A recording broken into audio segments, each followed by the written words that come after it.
ঢাকা বিশ্ববিদ্যালয় ছাত্রদল নেতা শেখ তানভীর বারী হামিমকে দেখে কাছে ডেকে কথা বলেন বিএনপির চেয়ারপারসন তারেক রহমান। রোববার সামাজিক যোগাযোগ মাধ্যম ফেসবুকে তারেক রহমানের সঙ্গে হামিমের সাক্ষাৎকারের একটি ভিডিও ছড়িয়ে পড়েছে। হামিম নিজে তার ব্যক্তিগত ফেসবুক আইডিতে ভিডিওটি পোস্ট করেন। ভিডিওতে দেখা যায় দূর থেকে হামিমকে দেখতে পেয়ে তারেক রহমান নিচে দরজা খুলে তাকে কাছে ডেকে নেন এবং কুশল বিনিময় করেন।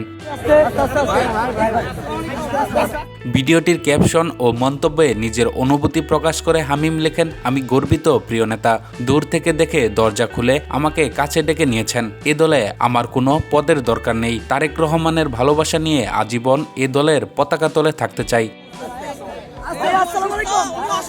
তারেক রহমানের সঙ্গে কি কথা হয়েছে তা জানিয়ে হামিম গণমাধ্যমকে বলেন, দলের চেয়ারম্যান তারেক রহমান আমাকে দেখে ডাক দেন। আমি কাছে গেলে শারীরিক অসুস্থতা নিয়েও কেন এসেছি জানতে চান। তখন আমি বলি, আপনাকে সালাম দিতে এসেছি, শরীর আগের থেকে ভালো কিনা তা জানতে চান। পরে তিনি বলেন, তুমি সাবধানে বের হবে, পরে যেন না যাও। পরে আমি তার কাছে দোয়া চেয়ে চলে আসি।